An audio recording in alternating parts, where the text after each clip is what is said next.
کا عقیدہ اگر درست ہو، عمل تھوڑے سے بھی ہو تو قیامت کے دن بخشش کا باعث بن جائیں گے، لیکن اگر عقیدہ اس کا درست نہ ہوا، عمل پہاڑوں جتنے بھی ہوئے، چاہے وہ صائم الدہر ہو، قائم اللیل ہو، بیت اللہ میں رہے، مسجد نبوی میں رہے، بیت اللہ میں ہی اس کی موت ہو، آب زمزم سے غسل پائے، جنت البقیع میں دفن ہو جائے تو وہ بخشا نہیں جائے گا۔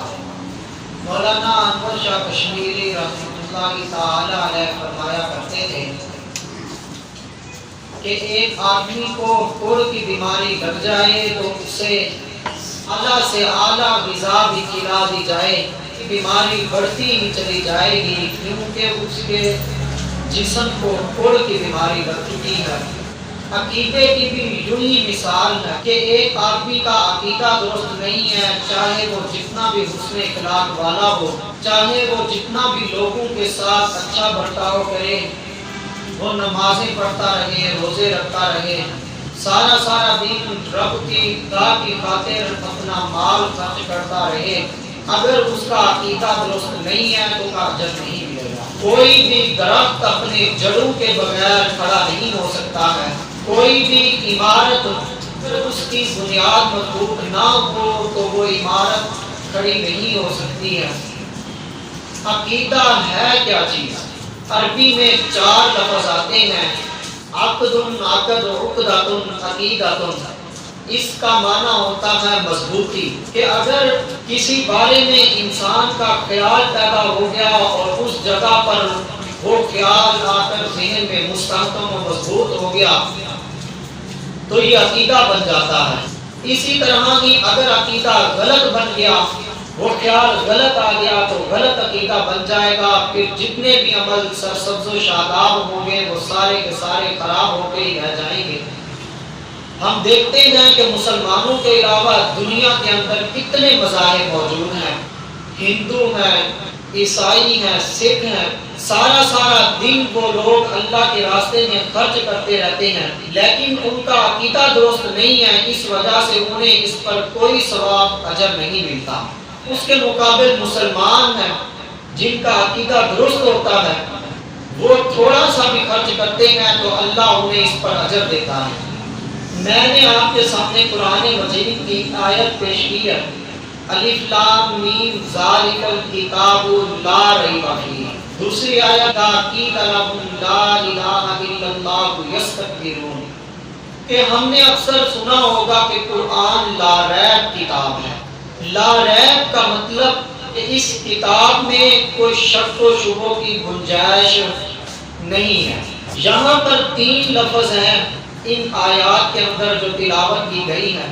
قرآن کے متعلق اللہ رب العزت نے فرمایا کہ لا ریب کتاب ہے، جو ہم کلمہ پڑھتے ہیں لا الہ الا اللہ، اور پیغمبر علیہ السلام نے اپنے متعلق فرمایا لا نبی بعد۔ ان تینوں الفاظ پر اگر غور کیا جائے تو تینوں الفاظ میں لا نفی جنس کا موجود ہے۔ عام فہم میں سمجھانا چاہوں گا مطلب کیا ہوتا ہے۔ جو مدارس میں پڑھنے والے ہیں وہ جانتے ہیں کہ لا نفی جنس کا ہے، یہ لا کسی اسم پر داخل ہو جائے، کسی فعل پر داخل ہو جائے تو اپنے مدخول کی نفی کر کے رکھ دیتا ہے۔ اب قرآن مجید کے بارے میں اللہ رب العزت نے فرمایا کہ ذالک الکتاب لا ریب فیہ، کہ سب سے پہلے جب بندہ یہ کتاب پڑھتا ہے تو قرآن مجید کے بارے میں اسے یہ عقیدہ رکھنا چاہیے کہ میرے ہاتھ میں جو کتاب ہے یہ دنیا کی کتاب نہیں ہے جس میں شک و شبہ کیا جائے، یا کسی انسان کی لکھی ہوئی کتاب نہیں ہے، کسی انسان کی طرف سے بھیجی ہوئی کتاب نہیں ہے، بلکہ یہ کتاب لا ریب کتاب ہے، مطلب کہ اس میں کسی قسم کے شک و شبہ کی کوئی گنجائش نہیں ہے، غلطی تو دور کی بات ہے۔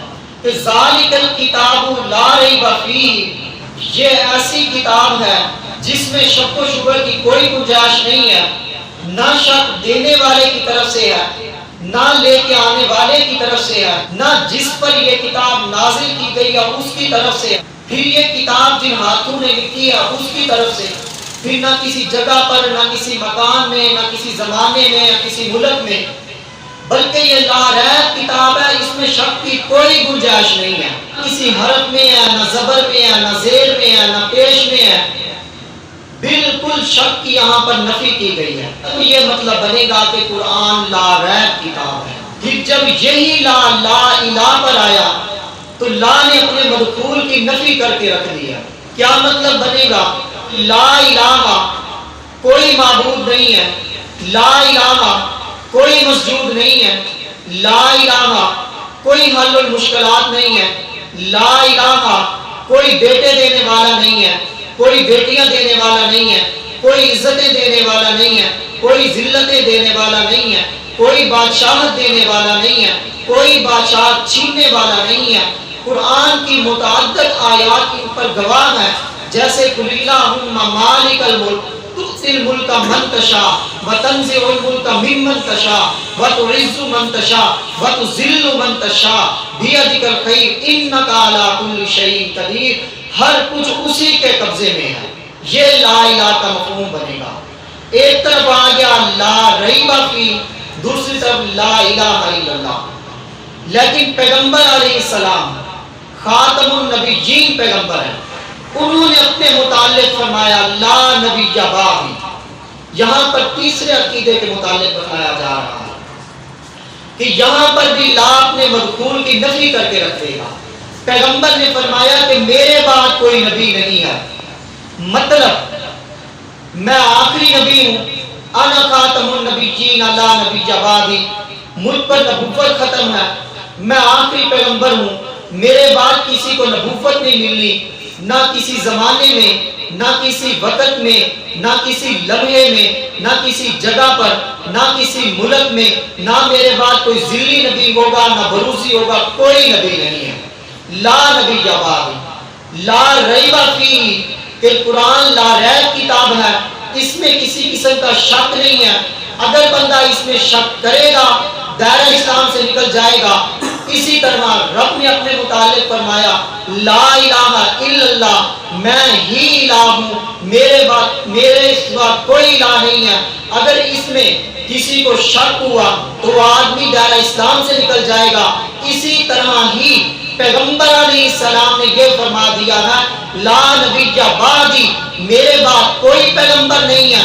اگر کسی کو پیغمبر مانا یا کسی جگہ پر مانا، کسی مکان میں مانا، کسی کو بھی کسی طرح بڑے کوئی پیغمبر مانا، چاہے وہ کسی تعویل کے ذریعے مانے کہ وہ پیغمبر آخری ہے، اس کی اتباع سے کوئی پیغمبر بنے گا۔ جس طرح لا الہ الا اللہ کے پڑھنے کے بعد کسی کو معبود مانے، کسی کو حل المشکلات مانے تو وہ دائرہ اسلام سے نکل جائے گا۔ قرآن کے متعلق لا ریب کا عقیدہ رکھے پھر شک کرے دائرہ اسلام سے نکل جائے گا۔ اسی طرح ہی لا نبی بعدی، جب پیغمبر کا کلمہ پڑھنے کے بعد، پیغمبر کو آخری نبی تسلیم کرنے کے بعد کسی قسم کی کوئی تعبیر کرے تو وہ بھی اسلام سے نکل جائے گا۔ یہ مطلب ہے تینوں جگہ پر لا آیا اور تینوں جگہ پر عقائد کو بنیاد بنایا گیا ہے، اور اس میں شک کرنے والے کو دائرہ اسلام سے خارج تسلیم کیا جائے گا۔ تو قرآن مجید کی متعدد آیات صرف عقائد کے اوپر آئی ہیں، اور عقائد کو ہی زور دیا گیا ہے، کیونکہ قرآن کریم اسلام تین چیزوں کے مجموعے کا نام ہے: عقائد کا، عبادات کا، معاملات کا۔ معاملات اور عبادات یہ موقوف ہیں عقائد کے اوپر۔ اگر عقائد خراب ہوئے تو عبادات اور معاملات یہ خود بخود ختم ہو جائیں گے قیامت کے دن۔ دنیا میں چاہے وہ جتنا آدمی عمل کرتا رہے، لیکن اگر وہ عقائد کے لحاظ سے اچھا ہے، عبادات میں صرف فرائض پر عمل کرتا ہے اور معاملات دنیا میں صرف اس کے اچھے ہیں، تو قیامت کے دن بخشا جائے گا۔ دعا ہے اللہ رب العزت ہمیں عقائد کے معاملے میں وہی عقیدہ دے جو اہل حق کا عقیدہ ہے۔ وآخر دعوانا الحمدللہ۔